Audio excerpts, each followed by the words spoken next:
Nestrpljenje, velika očekivanja i sjajna atmosfera obojili su koncert koji se sinoć održao u Lisinskom. Bio je to koncert za pamćenje, koncert koji je rasprodan zapanjujućom brzinom, koncert o kojem će svi pričati.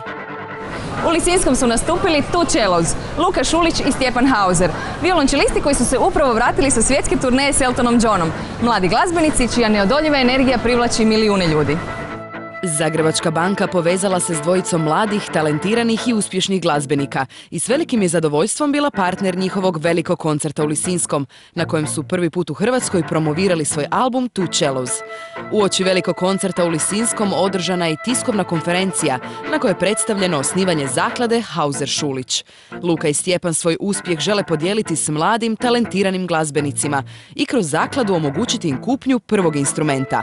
Zaklada će svoj račun imati u Zagrebačkoj banci, a banka će biti prvi donator zaklade. Luka Šulić i Stjepan Hauser svjetske su zvijezde. U orbitu ih je lansirala obrada Jacksonovog hita Smooth Criminal, koje je na YouTubeu samo nekoliko mjeseci vidjelo 5 milijuna ljudi. Među njima je i Sir Elton John, koji ih je jednostavno nazvao i pozvao na svoju svjetsku turneju. Nakon svjetskih pozornica nastupili su i pred oduševljenom publikom u Hrvatskoj, održavši koncert koji će svakome tko se te večeri našao u Lisinskom ostati u sjećanju po nevjerojatnoj energiji, atraktivnosti i ljepoti glazbe.